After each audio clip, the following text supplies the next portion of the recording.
Hi everyone, my name is Rony Goodwin, and this is my proverb speech. Okay, let's start with what a fable is. A fable, said by yourdictionary.com, is a short story that conveys a moral or a lesson to a story. The fable that I've chosen is called Two Goats. The Two Goats fable says that when two goats crossed a bridge, both of them started at opposite directions, and neither of them wanted to move over so the other could get through. So in turn, the goats ended up butting heads, and they ended up both falling into the river and dying. To me, this fable teaches the lesson that without compromise, you get nowhere. And we use compromising in our everyday lives. For an example I'm going to tell about compromise is going to be about a relationship. When you're in a relationship with someone, that's two people coming together for an idea. So say one person wants to go one place to eat and another person wants to go a different place to eat. You would have to compromise because that's just how relationships work. So you could both find something that you both want to eat and find a restaurant that has both of the things you want to eat at it. That's what compromising is. Now I'm going to move on and I'm going to talk a little bit about history.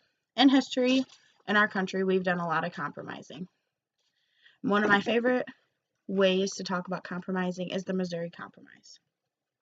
The Missouri Compromise was done so everyone got their way. Anti-slave people got their way, and people for slavery got their way. What happened with the Missouri Compromise is the leaders of our nation expanded slavery into the Louisiana Territory, making Missouri now a slave state. So that wasn't fair to the anti-slave activists, and they didn't really agree with it.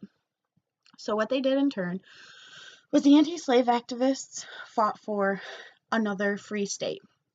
So they split the state of Massachusetts.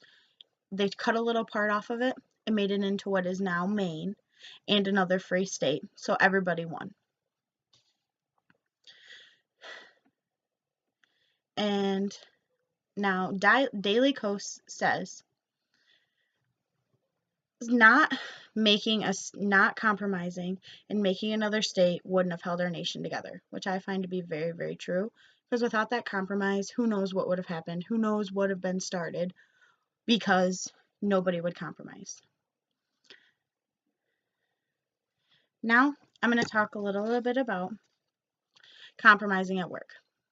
We all have to compromise at our jobs, whether it be because you want a day off, because you want a pay raise, because you don't like how things are being done.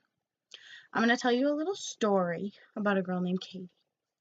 Katie wanted a raise and to make more money at her job, but her employer just couldn't afford it. The company couldn't afford it.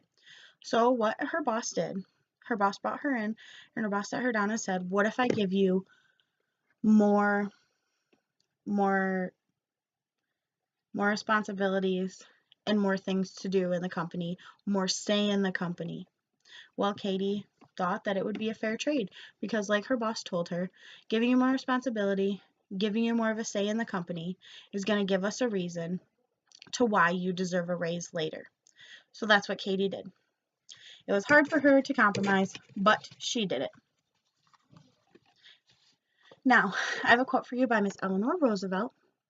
We must be willing to learn the lesson that cooperation may imply compromise, but it brings a world advance and is a gain for each individual nation.